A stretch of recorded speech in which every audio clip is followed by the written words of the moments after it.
¿Sí se ve correctamente la pantalla, Hugo? Perfectamente. Perfecto, bueno, pues comenzamos. Si puedes iniciar la grabación de esta conferencia para después difundirla a todo interesado. Gracias. Buenas noches a todos. Mi nombre es Pablo Luna. Les agradezco mucho que esta noche hayan dedicado a compartir parte de su tiempo y su atención con un servidor. Es para mí un verdadero gusto y un honor estar a través de presentando una conferencia como siempre lo ha sido, y pues en esta ocasión por nuevos métodos de la tecnología ante la situación que vivimos. Antes de comenzar, a manera de avisos parroquiales, todo el contenido que voy a decir a lo largo de esta conferencia no es la última palabra, no es que yo tenga la razón, no lo pretendo ni pretenderé. En este público hay bastantes personas muy conocedoras que llevan más de la edad que un servidor tiene en la investigación de la moneda, incluyendo las pruebas, por lo que si a lo largo de esta plática digo algún comentario en el que ustedes pueden disentir o desean complementarlo o corregirlo, no tengan por favor no se queden con la duda, y por los medios que hemos dicho, si estaba escrito o verbal, háganme saber por favor, no solo a mí, sino a toda la audiencia, la opinión que desean robustecer o corregir.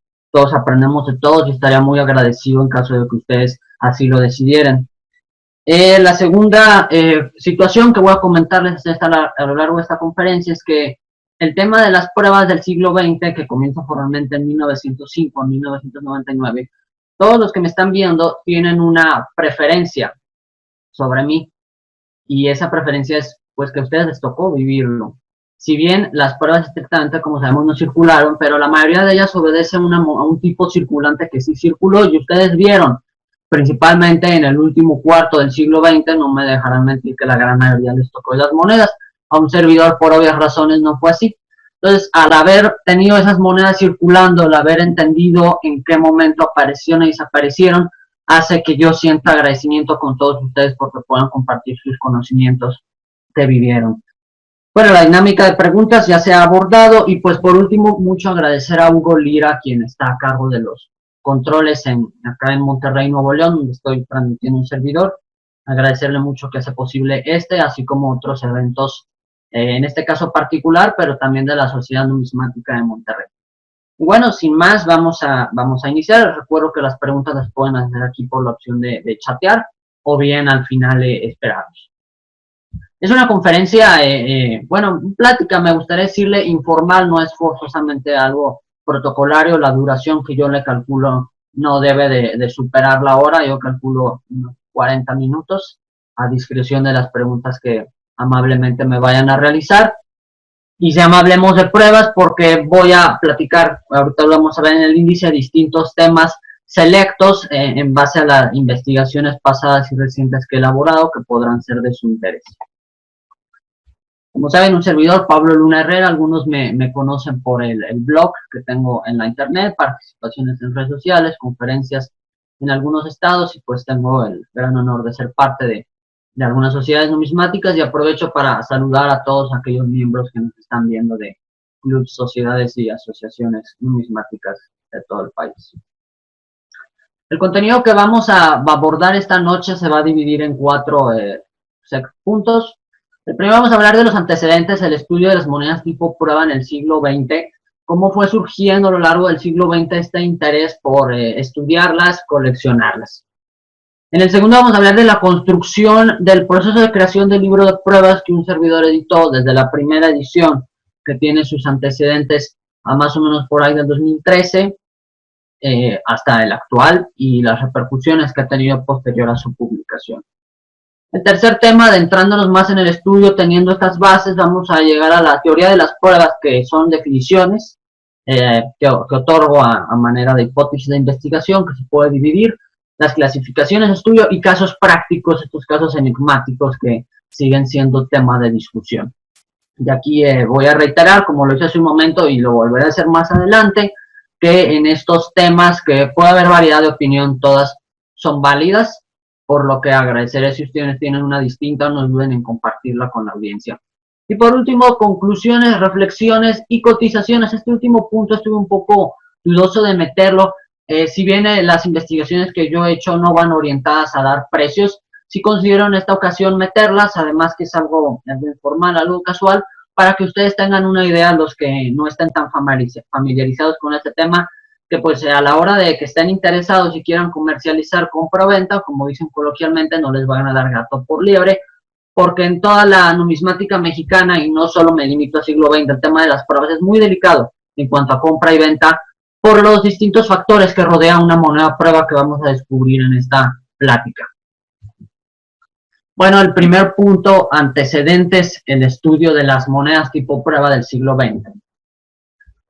En esta línea del tiempo, ustedes van a encontrar que he optado por dividirla de la década de los años 50 a la década de los años 90. Está muy sintetizada. Yo sé que los que llevan mucho tiempo en esto me dirán que falta bastante, pero pues por motivo de tiempo y de tamaño no pude meterlo, introducirlo. Y yo considero que la numismática mexicana, como ustedes saben, tiene antecedentes anales en estudio desde el siglo XIX. Me viene a la mente ahorita este librito que hizo el Conde de la Cortina, que habla de medallas, proclamas y monedas. También el que hizo Betts sobre las monedas de Agustín de Iturbide, o el que se hicieron de los dólares mexicanos acerca de las falsificaciones que circulaban. Este también libro en el siglo XIX. Sin embargo, en materia de pruebas considero que inicia en los años 50 con la bien obra conocida de Alberto Francisco Pradue, que se publicó tanto en Estados Unidos como en español por la Sonumex. En los 60 es cuando empieza ya a surgir más que nada nuestro vecino del norte, aunque no demeritando lo que tenemos aquí en México, gran variedad de estudio, distintos autores que la gran mayoría de nosotros conocemos, y que considero que los listados ahí tienen una relación directa en cuanto a la bibliografía de las pruebas. En los años 70 considero se da el máximo esplendor, porque no solo se publica variedad de artículos, revistas, boletines, convenciones numismáticas, la de la Ciudad de México, en Monterrey se hizo lo suyo también. También surgen muchas sociedades, algunas que ya no están con nosotros, la de Puebla con su revista Monedas, que fue excelente, los ejemplares que aún persisten son prueba de ello. En los Estados Unidos, bueno, no orientado al tema de pruebas estrictamente, pero la sociedad del estudio del Segundo Imperio, Maximilian and Studies, algo así, no recuerdo con certeza, la Azteca Numismatic Society allá en California, y diversos clubs que salen. Aquí ya son muchos autores en los 70s, por eso he evitado ponerlos. En los 80s es cuando también surge más, y yo veo también que empieza a surgir más en México. Tenemos a bastantes investigadores como los que ustedes vemos en pantalla, algunos aún con vida, que nos compartieron gran variedad de conocimientos y hasta la fecha. Y la época más contemporánea de los 90s, que todos ellos, bueno, de manera muy positiva nos acompañan en vida, y que han estado sumando de manera muy positiva bastante información en distintos temas, no exclusivamente a pruebas, y esto ha ayudado a hacer el estudio más robusto con variedad de publicaciones. No se diga a partir del siglo XXI, las distintas publicaciones que ha habido, y claro, el despunte de las redes sociales en la última década ha hecho que este tema, particularmente de las pruebas del siglo XX, pueda difundirse y conocerse en nuevos canales. Y bueno, el inicio de las pruebas, la bibliografía hoy por hoy sigue siendo la principal manera de conocer acerca de monedas. Habrá algunas cosas que se puedan escuchar de frente a frente en convenciones numismáticas, surge bastante información, así también, como comentaba, por medio de la internet, pero los libros siguen siendo lo que nos permite conocer más. Y aquí puse yo los 4 principales que considero yo nos pueden ayudar a abordar, iniciar a abordar el tema de las pruebas. La gran mayoría los tiene, los conoce, no son difíciles de conseguir. Sin embargo, platicaba en una charla virtual que hubo hace 3 semanas el doctor Carlos Amaya, no veo aquí, está minimizado, si nos está acompañando, no, le mando un saludo, y decía algo muy cierto. Él platicaba en su momento de su tema fuerte, errores y variedades, y decía que la mayor bibliografía está en inglés, y si se quiere conocer bien de esta moneda tienes que conocer el idioma inglés, y en el caso de las pruebas es lo mismo. Para poder hacer un estudio de las monedas se tiene que conocer esta bibliografía que está en el idioma inglés. La hay en español, pero es reducida. Sin embargo, nosotros, como vemos en pantalla, estos libros son muy buenos, son gran herencia, para nada los demerito. Sus autores hicieron una increíble labor considerando la época en que vivieron. Son bases para poder seguir. Sin embargo, ninguno de los 4, o algunos más que no están en pantalla, era exclusivamente en pruebas. había una sección, pero no era un libro dedicado al 100%. La calidad y la cantidad de información, como ustedes saben, pues son catálogos. A fin de cuentas, nos metían, por ejemplo, el libro de Theodore Boothrace y Clyde Hubbard, si nos incluía un poco de información, igual el de Colin Bruce, pero era información pequeña, ¿verdad? Más que nada con fines de comercio. Entonces, pues quedaba cierta duda y pues uno había visto esta prueba, hoy en el libro viene en plata, pero yo la tengo en cobre, ¿qué procede aquí? Y pues pasaba esta situación que había un faltante, que era difícil el comercio de las pruebas y se utilizaban diversos métodos que ustedes conocen y que también vamos a abordar. En el 2013, bueno, un servidor tiene un poquito más de 10 años interesado en esto de las monedas. Ya en otra ocasión les contaré si es de interés cómo empezó esto. Pero yo me empiezo a interesar en el estudio de las pruebas y les comento a manera de anécdota que esto surgió como un artículo. Como saben, y aprovecho para hacer el comercial, un servidor tiene el blog numismático, el datonumismático.wordpress.com. Ya estaba empezando a trabajarlo y pues estas monedas prueba me llamaban la atención por las escasas que son, por la poca información, por la rareza y el misterio e incluso controversia que existía. Iba en esos años más chico yo a preguntarle a los conocedores y pues me decían realmente poco, a manera de leyenda, misterio, creo que es así, a mí me dijeron, viene una subasta, esa es falsa. Entonces, pues a mí me dio curiosidad y empezó como la idea para hacer un artículo. Entonces, pues lo básico, vamos a compilar qué es lo que existe, porque está disperso. Entonces, pues empecé a juntarlo, y pasó el tiempo y pues ya veo que en el procesador de textos en Word tengo más de 30 hojas y digo, oye, esto ya no lo puedo colgar en la internet, hay un límite. Entonces, bueno, pues ahí me empieza, bueno, vamos a hacerlo para un boletín o un journal que es en Estados Unidos a publicarlo. Uy, no, pero va a ocupar más de la revista. Entonces ahí es cuando me empieza, con ayuda de mis padres, a sonar la idea, pues vamos a hacer una publicación.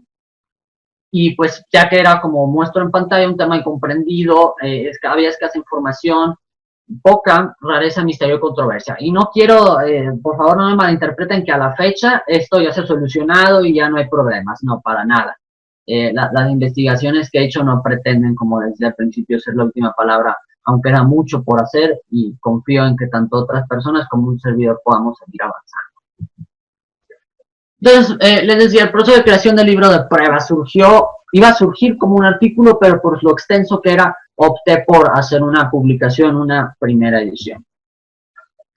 Y bueno, la primera edición que algunos de ustedes tienen y conocen es un libro delgado, como de unas 130 hojas, que empezó a mostrar las pruebas, pues las principales que había. Se clasifican ahorita, más adelante muestro en números, un poco más de 120, y no a manera de catálogo, se trataba de dar información, la que existía, y como se conformó fueron las compilaciones de lo existente, con sus debidos créditos de autor. El Banco de México jugó un papel muy importante.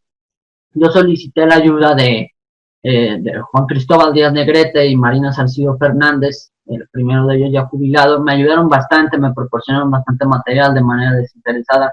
E igual en la segunda edición, con ellos particularmente estoy muy agradecido por la labor que hicieron con un servidor y las colaboraciones. En aquel entonces, pues hay que ser sinceros, si uno desea emprender un libro en este gremio de la numismática, que no somos muchos y la gran mayoría nos conocemos, pues sí se tiene que tener un cierto renombre, depende de qué tanto uno quiera ascender, ¿verdad? Pues un servidor viviendo en provincia, en aquel entonces en Ciudad Victoria, Tamaulipas, pues no, yo no creo para nada que sea un impedimento la edad. Sin embargo, pues también como que hubo problemas para empezar. Sin embargo, hubo varias personas que me apoyaron, creyeron en el proyecto y pues se pudo cristalizar, como mencionaré, los que estuvieron atrás de la primera edición haciendo varias colaboraciones que apreciaré bastante, el señor Ángel Smith y Luis Emilio Uribe Larrea. Ambos fueron numismáticos que ayudaron bastante a la creación de la primera edición. Ya después se sumarían más personas. Algunas nos están viendo. En esta foto, que me veo un poco más juvenil y más presentable físicamente hablando, la cuarentena, les decía. Esta fotografía muy, muy importante. Un servidor está a la izquierda, en el centro el doctor Carlos Amaya, y a la derecha Juan José Martínez, otro buen coleccionista, a quien le envío un saludo. Y fue muy curioso porque a mí me dijeron, oye, Pablo, creo que el doctor Amaya está trabajando al respecto del tema de pruebas. Pues excelente. Yo no quiero, yo no estoy, o sea, necio con querer tener la titularidad del proyecto para nada. Si el doctor Amaya tiene algo, pues a mí me gustaría entregarle mis trabajos para que pueda hacer algo mejor en caso de que lo considere necesario. Esa era mi idea. Me reúno con él en Monterrey en junio del 2015. De hecho, este lugar es al lado de la Macroplaza. Era previo a ir a una conferencia del historiador y numismático Ricardo de León, de las primeras que asistí. Entonces le dije al doctor Amaya, ¿usted está empezando algo? Me dijo, no, yo no tengo para ese, no estoy trabajando nada en pruebas, pero si tú vas a iniciar algo, te apoyo. Igual Juan José Martínez por su lado. Entonces, pues con esto se sumó a una persona más, el doctor Carlos Amaya, quien escribió el prólogo de la primera edición, lo cual fue muy agradable que pudiera respaldar este proyecto y ayudarme a conseguir nuevos contactos. En esta primera edición hubo también otra reunión muy fructífera, esta foto de los coleccionistas y numismáticos del norte de México, esta reunión de investigación que se llevó en McAllen, Texas en enero de 2016. Aquí, como decía Ángel Smith, jugó un papel fundamental para la primera edición. Yo llevaba ya un boceto enarbolado en blanco y negro, más delgado que la edición final. Se lo presenté a Ángel y también a los demás colegas. Aquí vemos de izquierda a derecha en pantalla el señor de rojo, Jehuel Silva, don Gilberto Gómez, un servidor, Juan José Martínez, Ángel Smith y Roberto del Bosque, de todos ellos residentes en la parte de Tamaulipas Norte y de Texas. Entonces yo le dije a Ángel Smith, oye, ¿cómo lo ves? Y me dijo, déjamelo, voy a hacer unas anotaciones, te voy a hacer unas correcciones y ya. Entonces, pues esto junto con las fotografías que les enseñé logró enriquecer esta primera edición. Y llega finalmente la presentación, para no hacerles el cuento más largo, en el Museo Numismático Nacional de la Ciudad de México. Aquí se ve presentando el proyecto, y pues tuve el gran honor que me acompañara en la presentación el jefe de apartado y trabajador por décadas de la Casa de Moneda, Salvador García Lima, a quien también le envió un fraternal abrazo, está en apoyo en la exposición. Bueno, pues vamos a adelantarnos, y fue muy curioso porque estaba hablando con un coleccionista cuando sale la primera edición recuerdo bien, de Michoacán.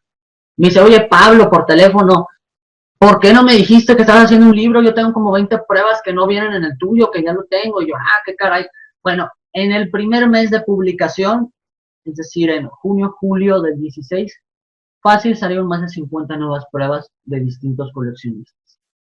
Yo dije, ching, pues yo no veía futuro que esto iba a estar terminado para nada, simplemente quería compartir lo que había trabajado por esos años, pero dije, no, pues yo creo que sí se va a tener que armar una segunda edición, porque fue bastante material el que salió. En este periodo de transición del 2016 al 2019, que preparé la segunda edición, hubo varias cosas que cambiaron, hubo nuevos canales y métodos, contactos de investigación, nueva hipótesis de investigación, y cambió la estructura. Recibí varios consejos, varias correcciones, comentarios, sugerencias. Algunos de los presentes ayudaron a hacer esto posible para hacer un proyecto que esté más al nivel de lo que ustedes, lectores, esperan. Y la hipótesis de investigación de esta segunda edición, y que a la vez se basa en lo que les voy a comentar en los siguientes diapositivas, es muy importante. La hipótesis que mantengo es que todas las pruebas del siglo XX, su existencia obedece a factores económicos, a crisis, recesiones, caída de exportaciones, inflación, fuga de capitales. En las distintas crisis que hubo, que como decía al principio de la plática, ustedes vivieron, y que quizá un servidor esté viviendo ya otra, pero ese es otro tema.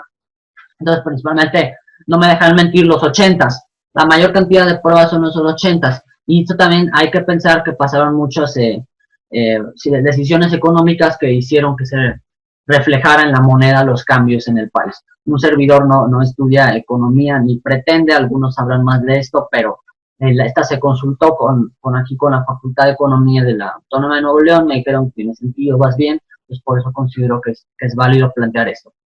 Y aquí pongo un fragmento que se cita en la obra La moneda mexicana, o en inglés Mexican Coinage, que publicó el Banco de México, retomando lo que dijo Francisco Borja Martínez y Miguel L. Muñoz.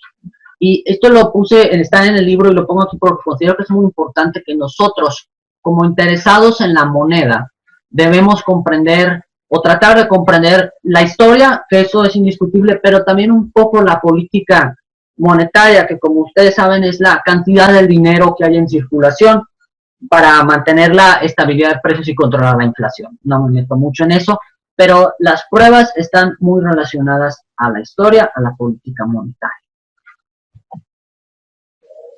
Y pues aquí pasó la visita al archivo de la Casa de Moneda de México y aproveché para acudir a la Convención Numismática de marzo del 18. Fue bastante enriquecedor. Aquí vemos documentos, el pago que se le hizo a Charles Pillet por los puños, las fojas del Departamento de Amonedación firmadas por Emilio del Moral, quien diseñó el centenario, entre otras monedas, y una memoria de la Casa de Moneda, libritos delgaditos, pero realmente escasos conseguirlos en el sector privado.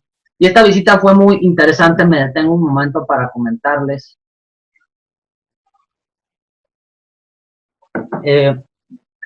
Ir al archivo de la Casa de Moneda de México es gratuito y es nuestro derecho de todos. Si ustedes quieren hacerlo, pueden enviar un correo. No les están concediendo un favor, lo dice, metiéndome un poco en leyes, lo dice nuestra Constitución, tenemos derecho a acceder a la cultura. Si es como un archivo general de la nación que está abierta la puerta al público mientras uno se registre y haga las medidas necesarias para mantener los documentos en orden adecuado. Y bueno, en este caso el archivo de la Casa de Moneda fue bastante enriquecedor en cuanto a siglo XX. Ya si ustedes están interesados en siglo XVII, no les recomiendo tanto que visiten sino que se vayan al que está allá en la cárcel de Lecumberri, el general de la Nación.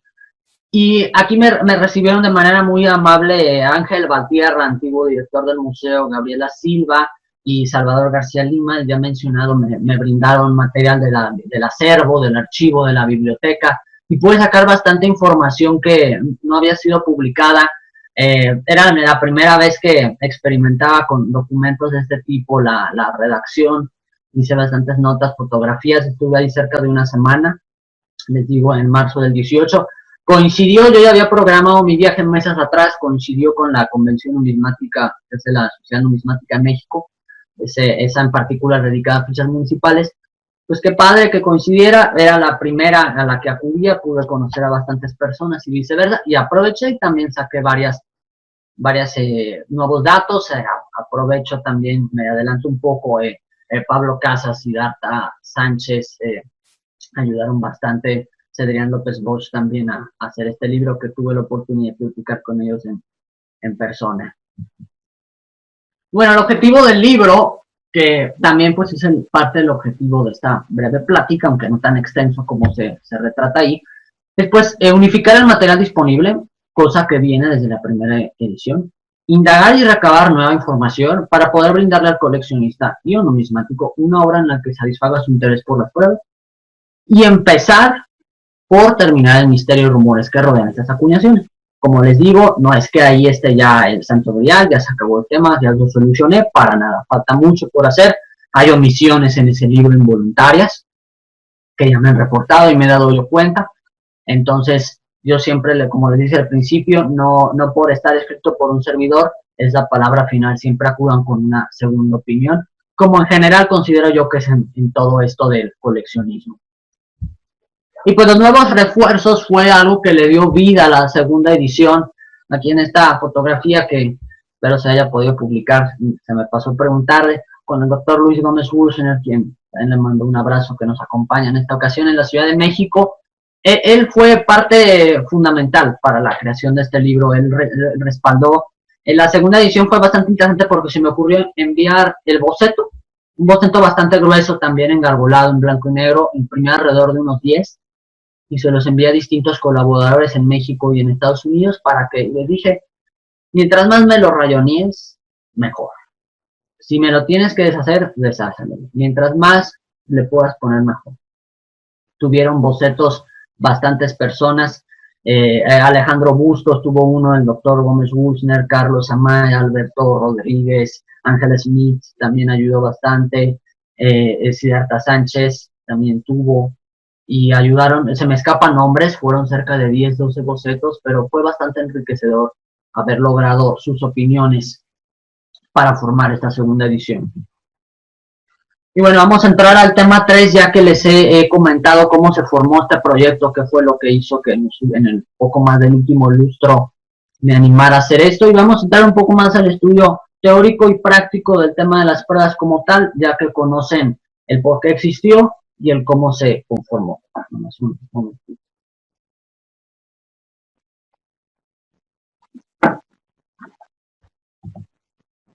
Bueno, por último, al que tenga la curiosidad, este tipo de imágenes de los herramientales de acuñación está en la portada de la segunda edición y lo he puesto en distintas diapositivas a manera decorativa. Son de la colección numismática del Museo Numismático Nacional de la Casa de Moneda. Las fotografías fue muy curioso en el museo porque por problemas burocráticos no cualquier simple mortal puede acceder a la bóveda de la antigua Casa de Aportado. Aunque yo había solicitado los permisos respectivos, no pude yo entrar físicamente. El que tomó estas fotografías, quien también se me pasa a mencionarlo, fue Diego Arturo Vera. Él me hizo el favor de hacer la fotografía, que se lo agradezco bastante. Él tuvo el gran honor de ser no sé en cuántas décadas el primer civil, por decirlo así, no trabajador de Casa de Moneda que accedía a esas inmensas bóvedas, cámaras con cuños que van desde el siglo XVIII hasta la fecha. Una experiencia que le envidio hasta la fecha bastante. Y bueno, el proceso de creación de pruebas, y yo considero que hay dos, y lo que nos menciona en el libro. Está el técnico que ustedes conocen y han presenciado, que es respecto a la acuñación, el aviado, la fundición, el laminado, etcétera, que se abordan distintos libros y es el que se puede ver de manera artesanal, por decirlo así, en la Casa de Moneda de Apartado. Pero hay otro que es quizá el que sea un poquito más aburrido, que es el teórico, el que es en papel, que es el que vamos a analizar, porque de ahí surge el motivo de varias pruebas.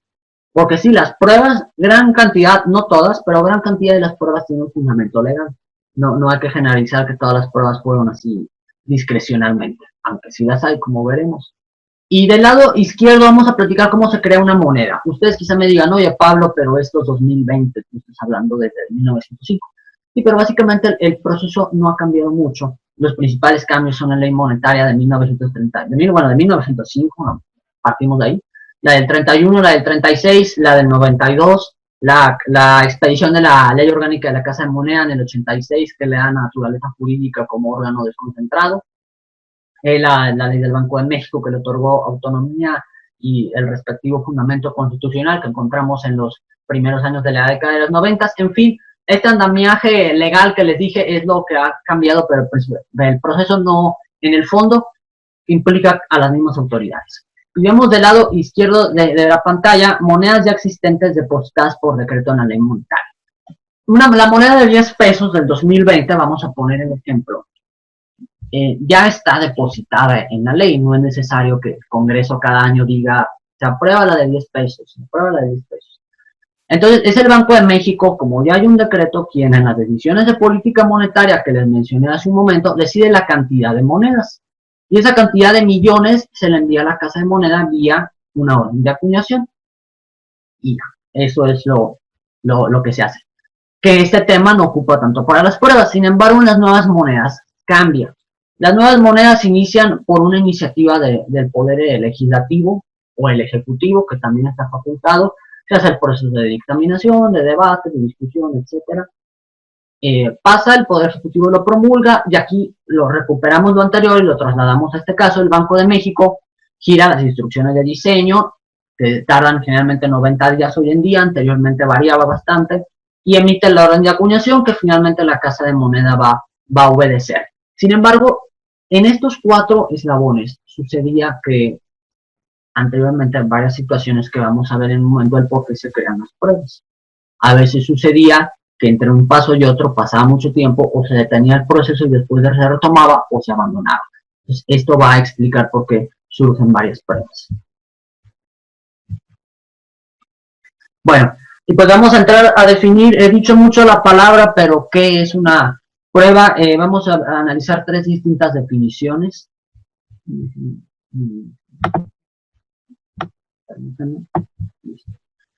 Les decía, ¿qué es una prueba? Tenemos esta primera definición que nos otorgó Humberto Burcio, quien hizo un estupendo trabajo en distintos tomos, y procedo a leer a pie de letra, es la moneda acuñada antes de la aprobación definitiva del tipo que se adapta, es decir, el modelo de la nueva moneda. Aquí quisiera resaltar antes de la aprobación definitiva. Entonces, sí puede pasar que antes de que el Congreso expida este decreto, o bien antes de que el Banco de México gire las instrucciones de acuñación, ahí pueden surgir pruebas. Más adelante lo voy a adecuar al caso mexicano. La moneda de prueba de cuño es el ensayo que se hace para verificar que la impresión esté libre de defectos. Aquí está surgiendo otro tipo de estudio de pruebas, porque aquí ya no estamos viendo en sí el resultado de una iniciativa o de una orden de acuñación, sino ya es un poco más técnico, ya se tienen los cuños y simplemente se quiere verificar que esté libre de defectos. Aquí también puede surgir pruebas porque se puede experimentar en variados metales, pero no me adelanto. Responden a la impronta, es decir, al cuño, en todo lo que esté ordenado por la ley monetaria. Aquí está el fundamento, si tiene que haber algo en la ley monetaria. Tenemos dos definiciones más que dice Don y Luis Bailey, que la manera correcta de escribir estas monedas es con la palabra ensaille del francés, que quiere decir ensayo. Es una moneda que se ha acuñado con los troqueles oficiales de la Casa de Moneda, más no es de curso legal. Y aquí esta es una primicia fundamental. Sí se hizo dentro de la Casa de Moneda con los herramientales de la Casa de Moneda, sin embargo, no está en circulación. Si tú tratas de entregarla para una operación cotidiana, es muy probable que sea rechazada o desconocida. Hay una o dos excepciones a esto, ya lo veremos al final.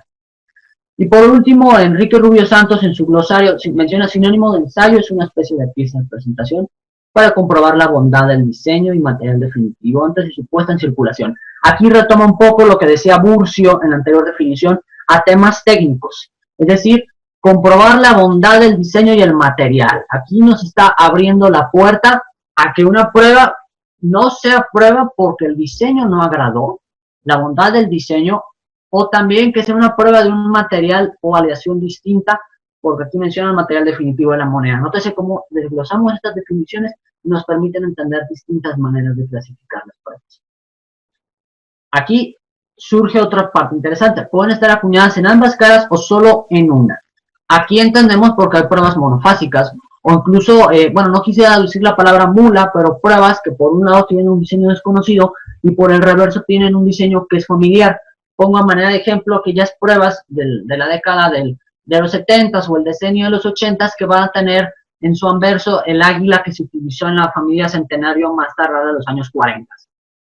Ya no se usa en la ley del himno, el escudo y la bandera, no se prevé esa águila. ¿Por qué usarla? Bueno, aquí está un ejemplo.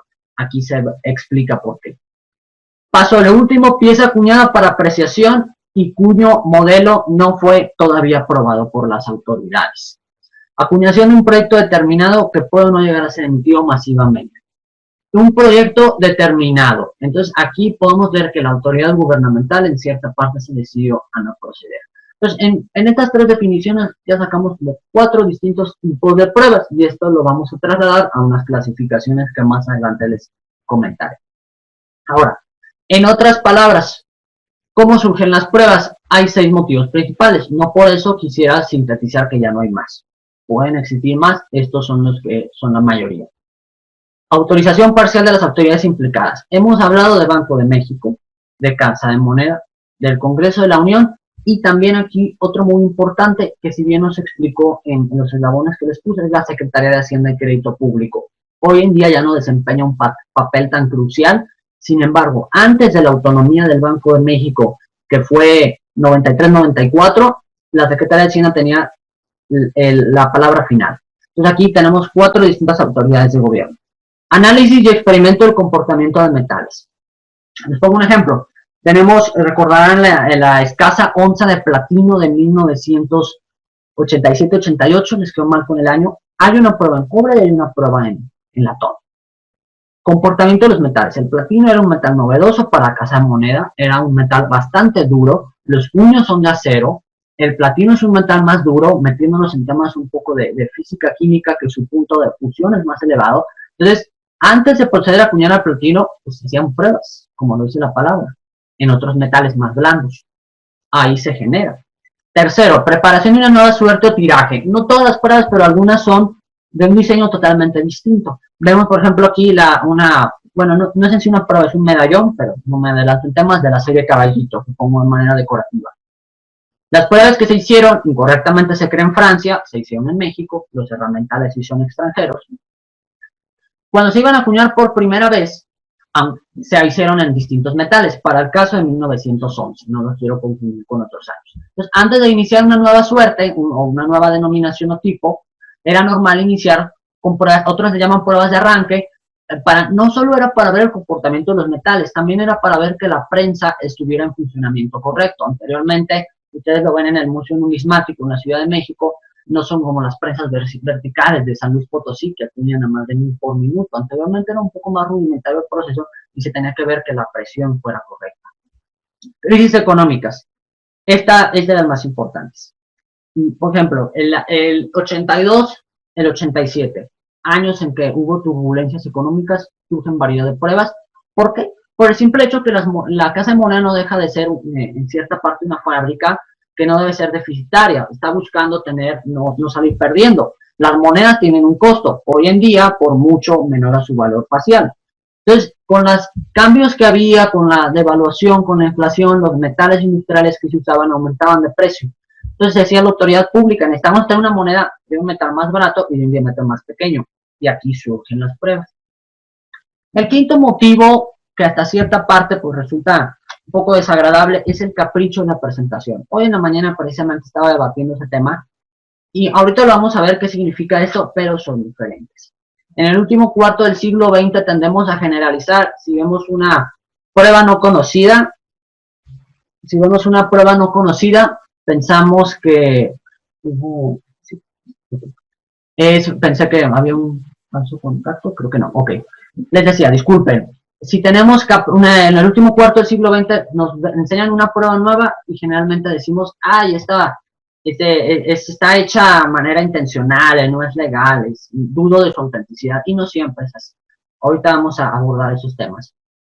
También tenemos proyecto de sustitución de una serie o reemplazo de una denominación. Aquí, como el que dice el de arriba, pero aquí necesariamente no puede ser solo una moneda, sino una serie completa, como lo puede ser la familia Libertad, que tenemos pruebas en distintos tamaños. Aquí venían en combo, todos en uno, por decirlo de manera coloquial.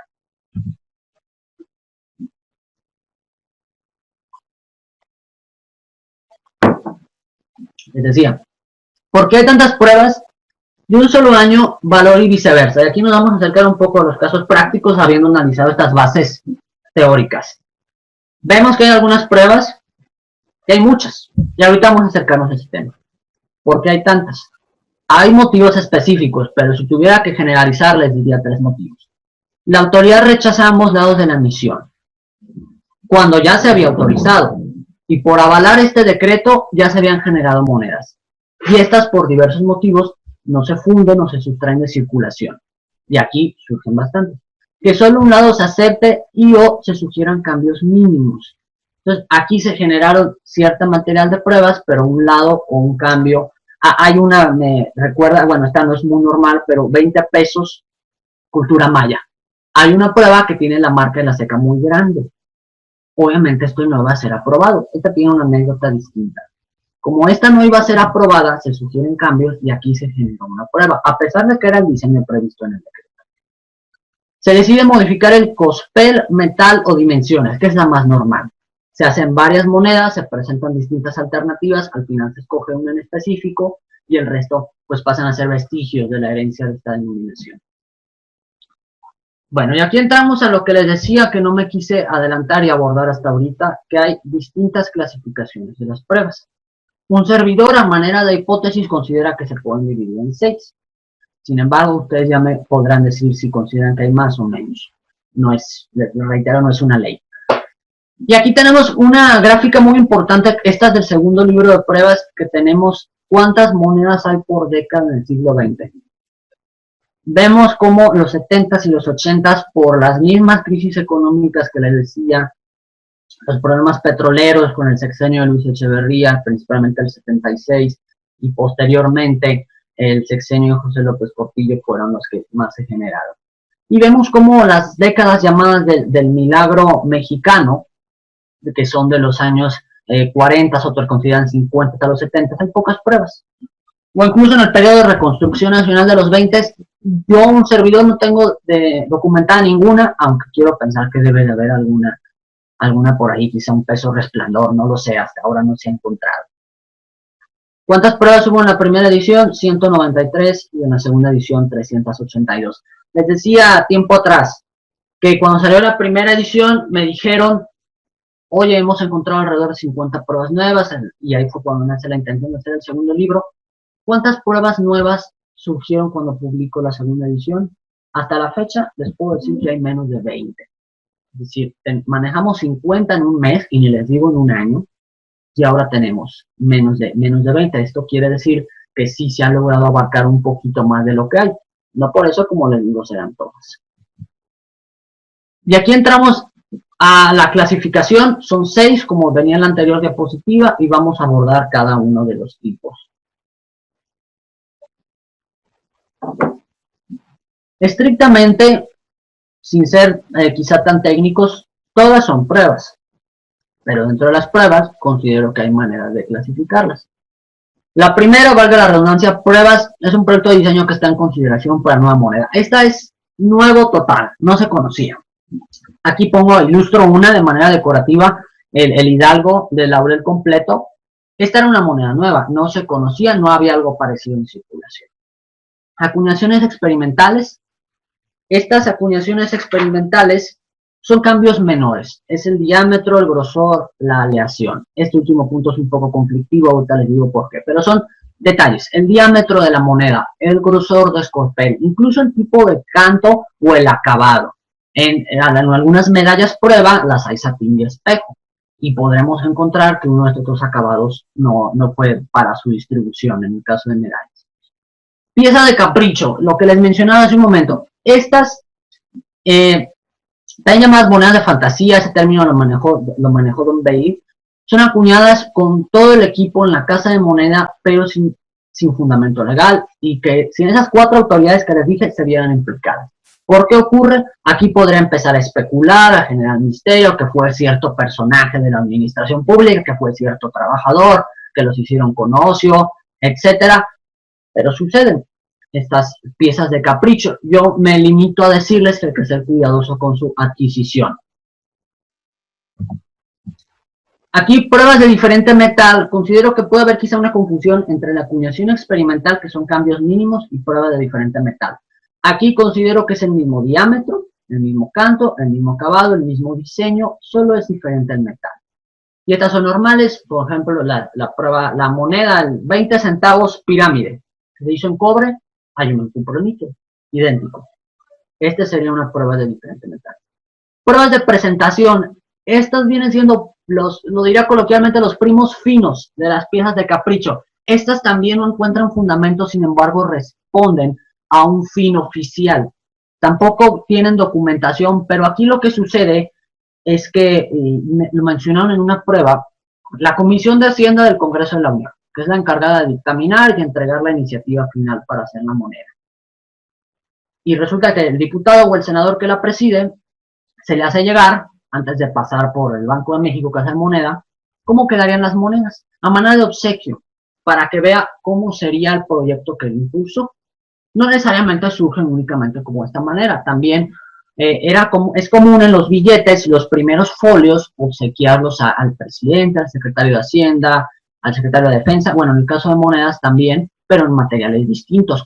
En otros países se maneja incluso el término francés pièce forte, no sé si lo pronuncié bien, que es un cospel muy grueso. Aquí igual, a estas piezas de presentación generalmente, la diferencia que tienen aquí con las piezas de capricho es que estas están en un acabado muy bien realizado, están generalmente no descentradas, no tienen tallado o pulido, y pueden ser en metales como plata, y no que las piezas de capricho, esas sí vamos a encontrarlas que si son bimetálicas, por ejemplo, van a estar desalineadas, van a tener el centro flojo, puede que no tengan canto liso, etcétera. Estas piezas de presentación van a estar siempre hechas con mayor esmero, cuidado y calidad.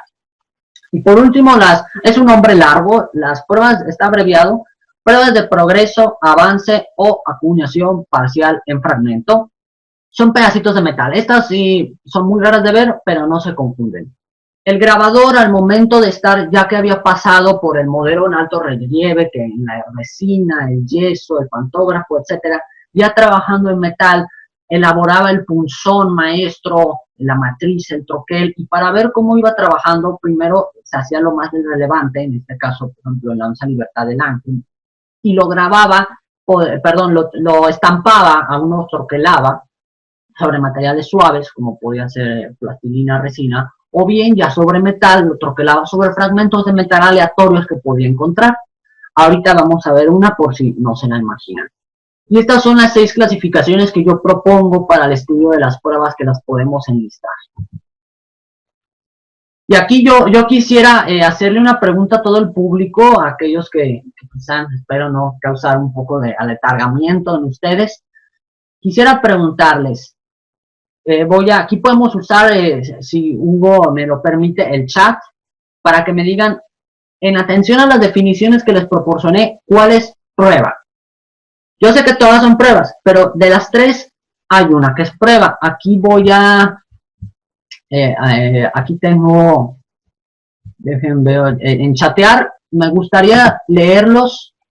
Si me pueden decir, aquí lo tengo abierto. Si decir para ustedes cuál es prueba. Vamos a darle un minutito, me agradaría escucharlos de las 3. Si lo pueden poner por escrito, se los agradecería. Aquí ya estoy viendo sus respuestas. Aquí incluso no sé cómo le hicieron, pero veo que ya me anotaron algo en la pantalla. Eso también está muy bien. Agradezco su atención y participación. Aquí ya estoy viendo. Solo son cambios mínimos comparada a la monedación oficial. Aquí los estoy leyendo, agradezco su participación. Muy bien, aquí veo, gracias Hugo Villanueva, Ricardo de León, Antonio. Bueno, aquí Hugo ya nos descifró la respuesta, te lo agradezco. Sí, puedes darle siguiente, por favor, no hay problema. La acuñación experimental viene siendo aquí este Cuauhtémoc, porque este es muy simpático, es el mismo metal. Si ustedes podrán verlo, el mismo metal, mismo diseño, mismo año. La diferencia es que es un diámetro un poco más pequeño. Esa es la diferencia. Aquí tenemos la pieza de presentación. Esta es una pieza sumamente que merece otra plática aparte. El año está sospechoso, ese es otro tema. Y pues aquí tenemos la prueba de progreso o grabado de acuñación parcial en fragmento que les comentaba, que pues es un pedacito de metal. Ahí se grabó lo más relevante. Si le puedes dar a la siguiente, por favor, Hugo.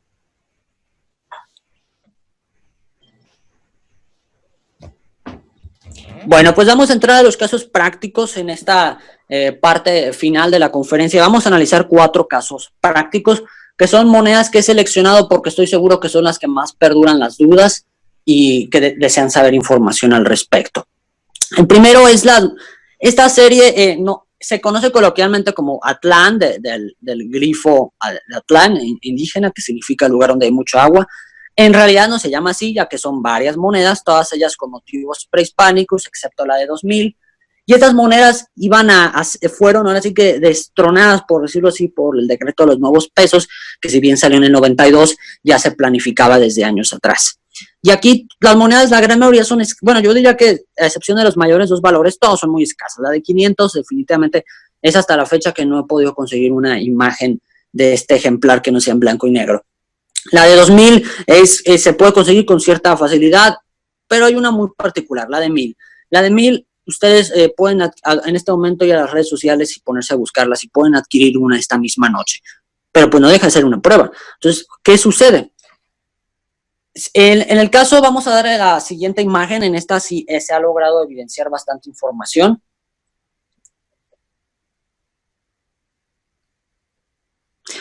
Voy a citar una parte del prólogo del libro de mi buen amigo que nos acompaña, el doctor Luis Gómez Burschner, y aquí menciona la razón de por qué sucede esto, y menciona que las piezas se habían acuñado millones para su circulación, pero cantidades inconmensurables de ellas habían sido extraídas para su venta. ¿Por qué en esta denominación? Porque la denominación de 1000 pesos, viejos pesos, un peso actual, sería la más utilizada. Entonces, por esto fue la que primero se acuñó, se tenía cierta certeza de que iba a aprobarse el decreto y al final del día no sucedió. ¿Por qué no se aprobó el decreto?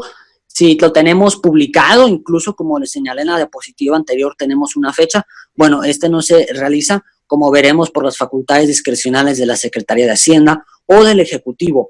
Hay una cuestión adicional que olvidé decirles hace un momento, que tenemos aquí algo diferente a la situación actual. Había, y no metiéndome mucho en estos temas, un partido homogénico, es decir, el Ejecutivo y el Legislativo, que eran los encargados de la fabricación de la moneda, provenían de un mismo partido, no había mucha oposición, por lo que era muy fácil realizar con gran velocidad, a diferencia de hoy en día, decisiones monetarias rápidas. El Banco de México tampoco gozaba de autonomía, por lo que realmente en el Ejecutivo tenía toda discreción para hacer cambios en la moneda o detenerlos, algunas veces sin documentación hasta la fecha.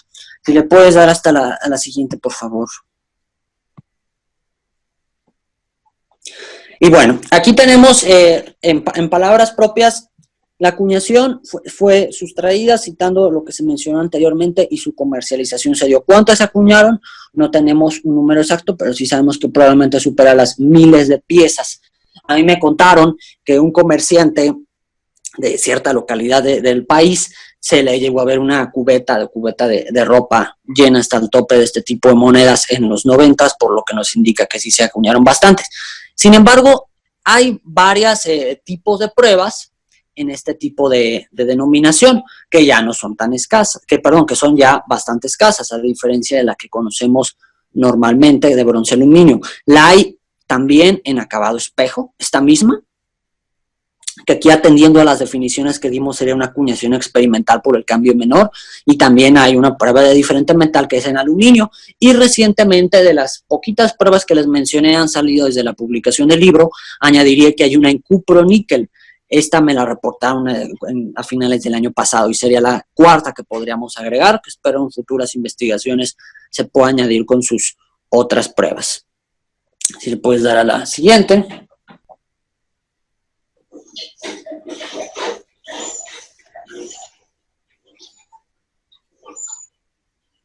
Veo, ahí está, muy bien. Les decía, entonces el decreto de acuñación lo tenemos, sabemos cuál es, y aquí es muy interesante lo que les decía, las facultades de la Secretaría de Hacienda mencionaba hasta 4 distintas aleaciones para acuñar. ¿Cuál se iba a decidir? Pues la que la Secretaría de Hacienda determine, e incluso estos tenían la facultad para cambiarla señalando otra que no estaba en el decreto. Esto nos ayuda a entender por qué puede haber pruebas de un mismo año, de una misma denominación, hasta 7, 8 distintas, porque la Secretaría de Hacienda tenía la facultad. Y bueno, aquí, a manera de especulación, entra la generación de las piezas de presentación, que pues nada costaba escribir en un papel membretado, casa de moneda, ¿qué tal si hacemos este día una de cuproníquel? No estoy asegurando nada, simplemente que había relativa facilidad, a diferencia de los controles gubernamentales que existen hoy en día, que lo hacen más complicado. Si le puedes dar a la siguiente, por favor.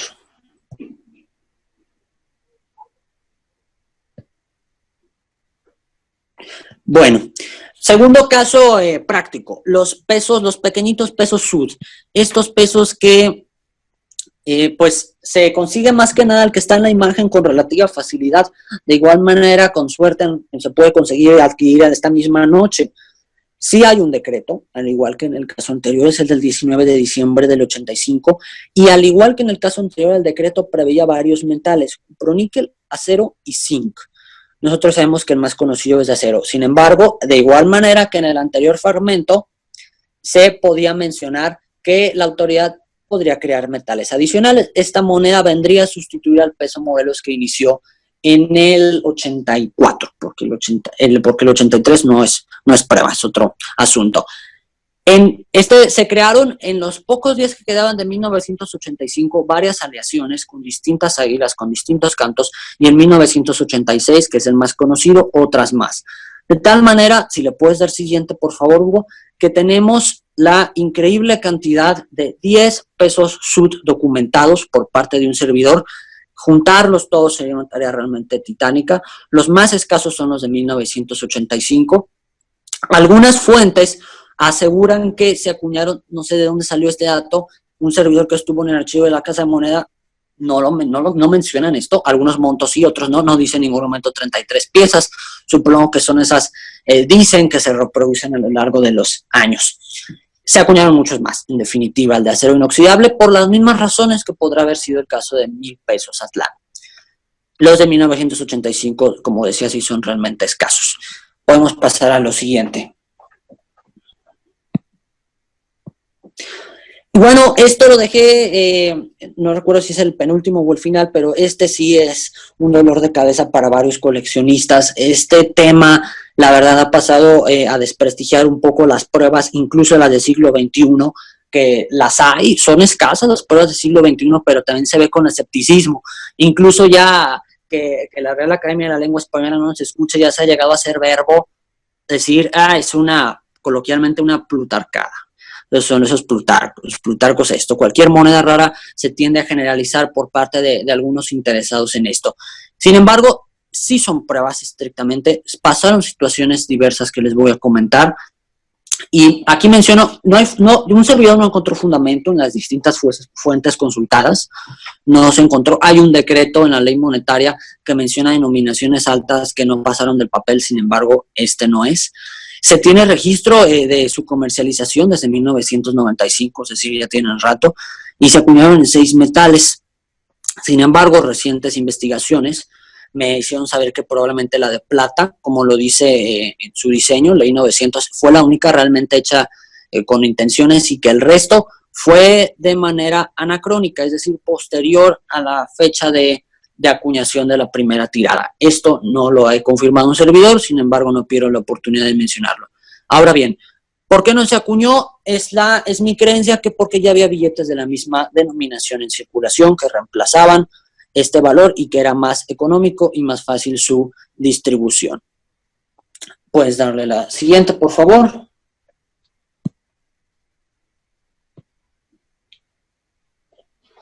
Bien, tenemos que hay acuñaciones y retrocalaciones. Yo no quisiera adentrarme en los múltiples historias y mitos, muchas veces sin fundamento, que se dicen que no, las está acuñando cierta persona en cierta localidad, no, que estas son así, etcétera. Pero en esto me ayudó bastante el contador César Suárez de Veracruz, así como Alejandro Bustos en la Ciudad de México, me hicieron el favor a distancia de recopilar monedas que han tenido apariciones en el mercado recientes, en aquel entonces del 2015 a la fecha, así como aquellas que se comercializaron desde los años 90.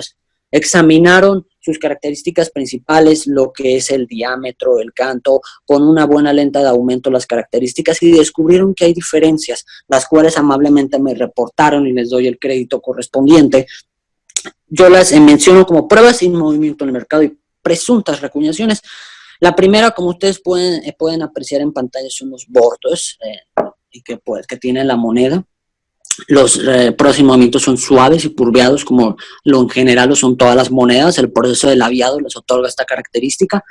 Y las prontas reacuñaciones son bordes filosos. Entonces, yo he tenido la oportunidad de tenerla en mano y me atrevería a decirles que si lo hacen con bastante fricción y rapidez en su dedo, podrían incluso llegar a cortarlo. En el segundo caso, la acuñación en latón se le hicieron también, se me pasó a decirlo, análisis de composición metálica y arrojaron diferencias en esta prueba respecto a la composición, en las recientes y las no tan recientes. El de plata tiene un peso diferente. En las presuntas reacuñaciones es el peso de 1 onza, bueno, 1/10 de gramo menos, pero en los especímenes que se acuñaron con anterioridad tienen un peso superior. Otro detalle en el diseño es la L de la palabra Plutarco. Vemos que en las recientes apariciones en el mercado hay un gran desgaste, no que en las anteriores no era así. Y por último, la marca de la CKMO se presenta también con un poco de falta de detalle.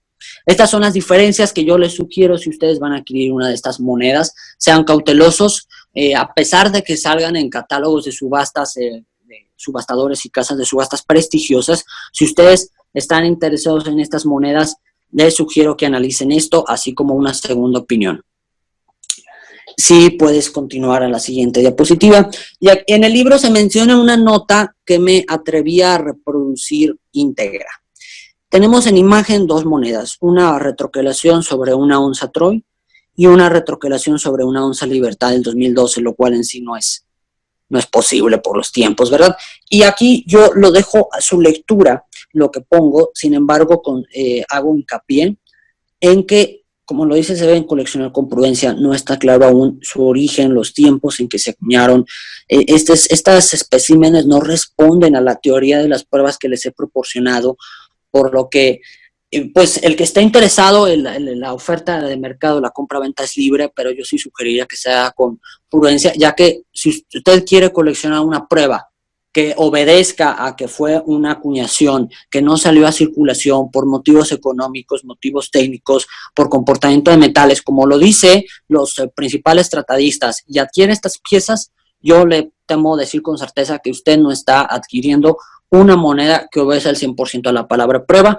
Recuerdo que el doctor Amaya mencionaba en este tipo de tipos que no encuentran que no se pueden colocar en ningún área de estudio, les llama curiosidades. Yo concuerdo con su definición, y el que desee adquirirlas, pues sepa que no es una prueba íntegra, aunque los cuños, como ustedes ven, sí son los auténticos. En el último párrafo menciona manera de hipótesis qué pasó, qué pudo haber pasado respecto a el movimiento de estos herramientales. Puedes continuar, por favor.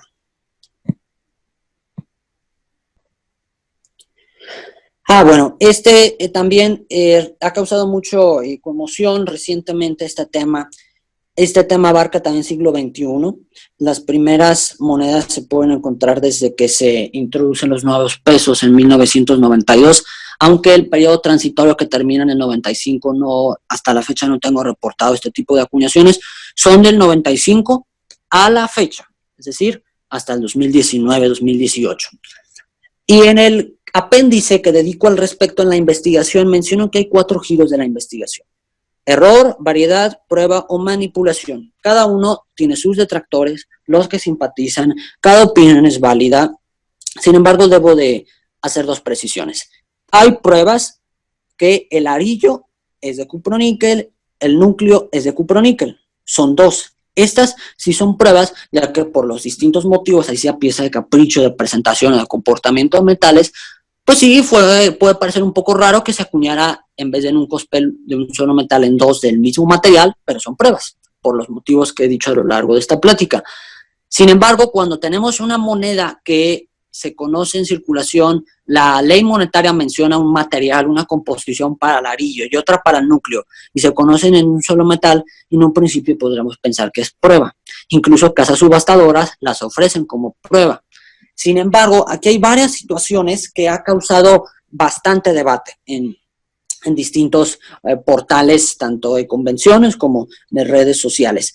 Los que dicen que estas monedas son error mencionan que hay una alteración de los elementos formales de la moneda, ya que son únicos y difícil que se vuelva a repetir, y que incluso dicen que es un error de cospel erróneo.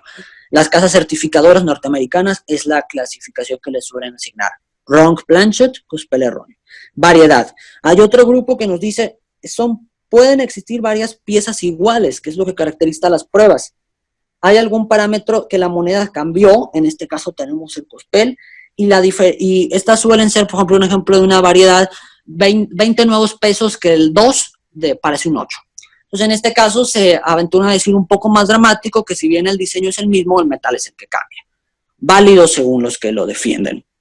Prueba, en este caso lo mencionamos porque es una moneda que no está prevista en la ley monetaria, y aquí hay algo, el punto débil. Yo les diría que no está en la ley monetaria y que no salió a circulación, pero ahí todos los presentes me van a dar una bofetada, porque curiosamente estas pruebas se descubrieron en circulación, que es algo muy novedoso que la teoría de las pruebas de los antiguos autores y un servidor no tienen algo previo. Nunca antes había sucedido, y me atrevo a decir que no solo en siglo XX, sino siglo XIX, XVIII, que las pruebas, a una prueba haya salido en circulación y se haya utilizado porque presentan desgaste. Esta es la parte débil de la teoría.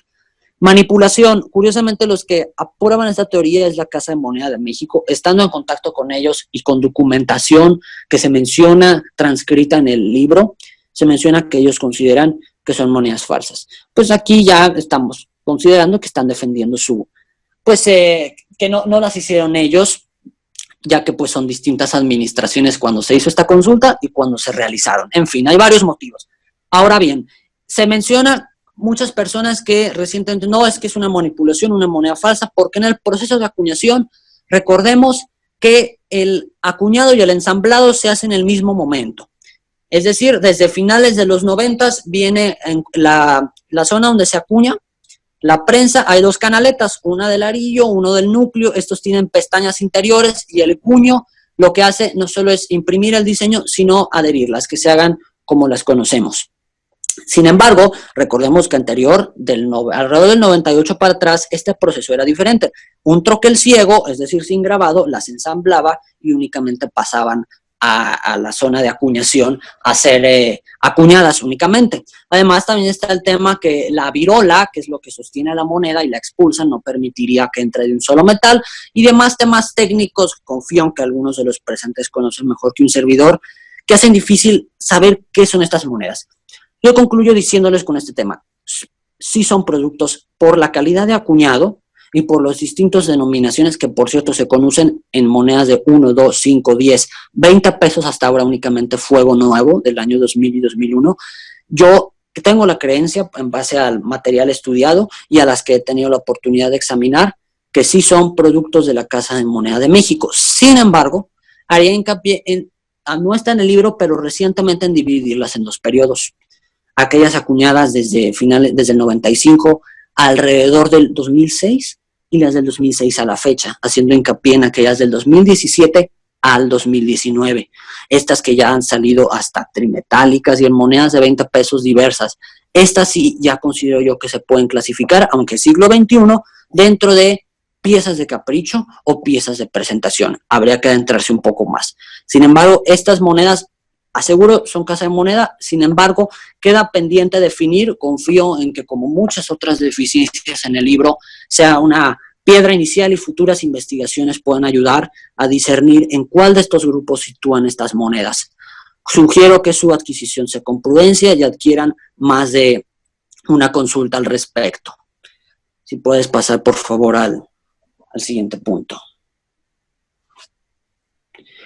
Vamos a entrar a la última fase, conclusiones y cotizaciones, después pasaremos a las preguntas.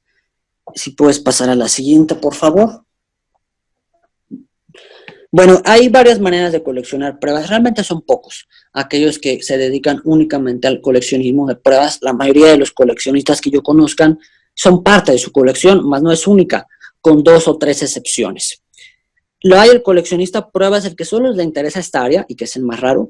El segundo probablemente es el más normal. El coleccionista ocasional es porque le llama la atención a una en particular y se interesa en alguna, y se interesa con esa área de la numismática. Y aquí pongo un ejemplo. Y por último, el que también es habitual encontrar. Hay personas que conozco, un par de coleccionistas que les gusta bastante la serie Libertad a Caballo, Caballito, y tienen las pruebas de 1907 a 1911. O bien aquellos que tienen la colección de hidalgos y desean el hidalgo del 50, o bien aquellas personas que tienen pruebas bimetálicas por su relación a las monedas de cuño corriente. En fin, hay varias monedas de coleccionar pruebas, cualquiera de ellas es válida. Aquí solo retrato lo que principalmente encontré en los años de investigación, que es como el coleccionista lo suele tener. Si puedes pasar a la siguiente, por favor.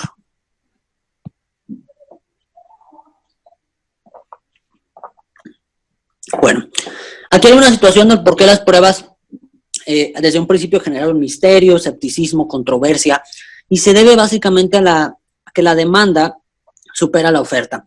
Les pongo un ejemplo. Muchos conocemos de una pieza que la vimos en subasta o nos la ofrecieron y por distintos motivos no la adquirimos y al poco rato nos arrepentimos y no nos la quitamos de la cabeza y pues a veces desgraciadamente no vuelve a aparecer o surge en una condición menor. Con las pruebas es muy parecido. Cuando estaba en la investigación, no dije su nombre y también es importante que lo haga, aunque ya sea un poco tardío. Otra persona que ayudó demasiado para la segunda edición fue el ingeniero Alberto Hidalgo, a quien aprecio bastante. Cuando estaba en la Convención de México del 2018, en marzo, yo le comenté, ingeniero, le comenté el proyecto, ya estaba al tanto de la primera edición y me dijo de manera muy pragmática, mira Pablo, yo por mis actividades no tengo mucho tiempo de ayudarte, pero lo que sí te puedo hacer es darte todos los catálogos de subastas que tengo. Y yo dije, adelante. Esa misma tarde no sabía cómo me iba a regresar a Monterrey porque tenía alrededor de una pila de 50 o 60 centímetros de alto, de unos, que será, 30, 40 catálogos suyos y de otros subastadores desde finales de los 90. Fui a la paquetería más cercana y me los envié a domicilio. No podía tomar un avión con tanto peso. Y viendo esos catálogos, había monedas, y haciendo un estudio cuantitativo de las apariciones en el mercado, había monedas que subastó en el 2001 y que hasta la fecha él no ha surgido, y tampoco otros subastadores, perdón. Esto quiere decir que pueden pasar décadas hasta que salgan la misma prueba. Les pongo un ejemplo, la gran subasta que hizo Spink America en el 95 para Pablo Gerber. La sección de pruebas es definitivamente una de las más ricas, y hay a 25 años de la realización de dicha subasta, hay pruebas que no han surgido y probablemente no lo hagan. Esto que les he dicho ocasiona que el coleccionista promedio desespere un poco, y digo, no me conviene adentrarme en el estudio de este tipo de monedas y me voy a tardar tanto. Realmente se requiere ser erudito, apasionado y con un gran interés. Aquel que únicamente se dedica a pruebas merece el respeto de toda la comunidad numismática. Si puedes pasar a la siguiente, por favor, Hugo.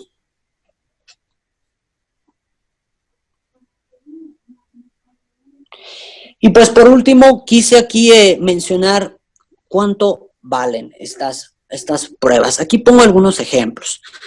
Yo sé que la gran mayoría de ellas son costosas, si bien hay una docena de pruebas que se pueden adquirir por una cifra más reducida, por las características que tienen, por su limitado monto de acuñación, que en varias ocasiones se desconoce, las pruebas pueden alcanzar precios altos.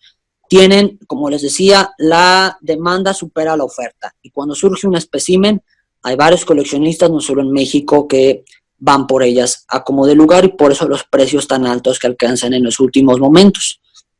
Aquí vemos un ejemplo de subastas recientes. Traté de que todas fueran en el último bienio para que puedan ustedes contratar los precios que alcanzan. Si le puedes dar a la siguiente. Respecto a los montos de acuñación, vale la pena indicar que sí se conocen con certeza alrededor de las 382 pruebas enlistadas en el libro actual. Debo de mencionar alrededor de 20. Y estos montos de acuñación vienen directamente del archivo de la Casa de Moneda, pero no en todas las ocasiones se tiene, por lo que se especula, como lo hacen los subastadores, con certeza, diciendo menos de 50 piezas, menos de 30 piezas. Hay pruebas que yo puedo asegurar que existen menos, con los dedos contados de una mano, menos de 5, que son realmente escasas. Algunas han aparecido ilustradas en esta presentación. Aquí tenemos pruebas, que algunas más accesibles, otras más famosas, para que podamos percatarnos de el precio que alcanzan y cómo son objetos que sí los va a seguir rodeando el misterio, la controversia, pero que debemos adentrarnos a estudiar, y este es el mensaje final que yo dejaría: que haya investigación, que todos nosotros descubramos, que se compartan los conocimientos, y que sobre todo aquellas nuevas generaciones, las que están, y me incluyo yo en ello, no por eso me considero un erudito, para nada. En esta audiencia hay personas que respeto y valoro mucho su conocimiento, pero que haya un acercamiento a las nuevas generaciones, no necesariamente por edad, sino a las personas que están empezando, para brindarles, ayudarles, guiarlos y hacer que la numismática no solo en las pruebas sea más fácil de conocer. Yo en mis inicios, gracias a Dios, estuve rodeado de mis padres y de otros colegas numismáticos que hasta la fecha estoy en contacto con ellos, que me ayudaron, que me corrigieron y que considero han guiado por buen camino, y es algo que estaré agradecido. Si puedes dar a la siguiente, Hugo. Ya me estaba despidiendo, pero me falta un tema muy importante. Si usted desea adquirir pruebas, si usted desea consultar información de pruebas, la mejor fuente de información son los catálogos. El libro de un servidor, pues hace una semana cumplí un año y ya han sucedido nuevas pruebas. Pues puede que usted se encuentre una prueba que no venga ahí. Entonces, la mejor fuente, yo siempre lo he dicho y se dice en el libro, son los catálogos de subastas. Son buenos antecedentes, se mantienen actualizados conforme pasa el tiempo, no es muy difícil su adquisición, la gran mayoría está en línea. Yo los invito a todos ustedes a que los revisen para que puedan adentrarse en el tipo de pruebas que existen. Si bien quizás su único detalle es que no brindan mucha información, más si brindan precios, eso puede ser ayuda para los interesados en el comercio. Entonces, esta es una muy buena fuente de información en la que yo me basé en ambas ediciones de gran manera. Si puedes darle a la siguiente, Hugo. Y pues de manera muy diferente a como yo lo esperaba en un inicio, agradezco a todos por su paciencia, a las 45 personas que ahorita están conectadas, a las que me brindaron parte de su tiempo, de su atención, agradezco mucho. Definitivamente aquí a oscuras, en casa, les agradezco desde donde quiera que me sintonicen. Y pues no se me pasaremos a la sesión de preguntas y respuestas. Hugo, si le puedes dar a la siguiente diapositiva.